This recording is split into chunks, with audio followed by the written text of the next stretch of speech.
حينما أقول لك جندي مغربي حرقوه بالوقود بلاسونس كيف كنقولوا بالدارجه. نعم. عبد الرحمن الله يرحمه.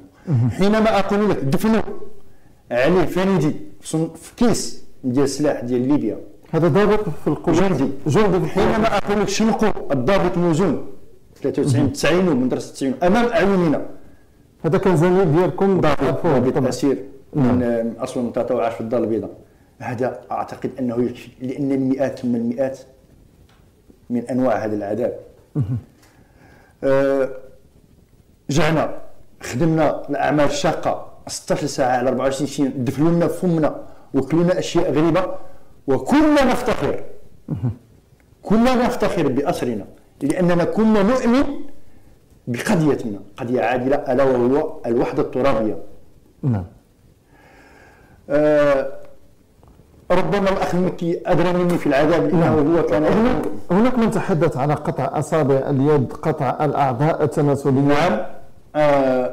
إذا أردت أن أقول لك الأسماء، طيب جبلي من تاونات، اللبار من قنيطرة، شنو داروا ليه؟ هادو طيب حيدوا له الظفار ديالو، اللبار حيدوا له اللحم ديالو، والآن كاين الصور ديالو شاهد على ذلك. نعم. علاش؟ لأن قالوا له سب الملك، قال لهم لا ما نسبش الملك. الملك قال له أنت سب عبد العزيز وسب الشاهدين، سب أنا الملك، وعلاش غادي نسب الملك؟ نعم. الملك ما دار لي والو، قال له دفعك للموت، قال له ما دفعنيش للموت، أنا هاز السلاح باش نحرر الصحراء. قطعوا له اللحم ديالو، راه في قنيطرة حي مازال. نعم.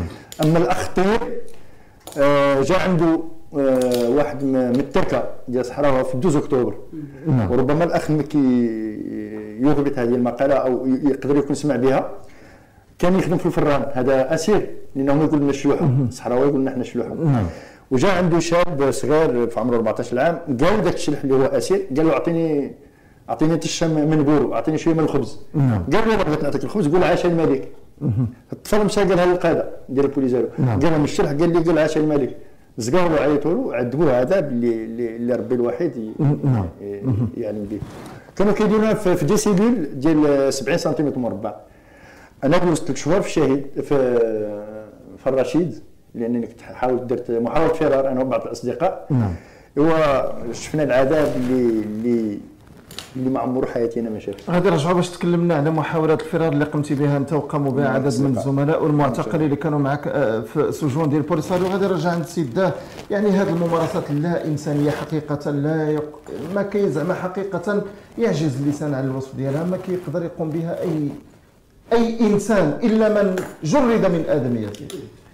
في كان الدور ديال المنظمات الحقوقيه هذاك الوقت؟ نحن نتكلم على جرائم وعلى انتهاكات وقعت في ابتداء من 75 حتى 90. نعم. في الفترة ما بين 75 15 سنة، من 75 حتى 88 أعتقد بالنسبة لنا اللي كنا موجودين في صفوف البوليزاريو لا نعتقد أن العالم فيه منظمات حقوق. نحن نعتقد أن العالم كله مثل البوليزاريو والجزائر. نعم. يعذب ويقتل ولا حسيبا ولا رقيب.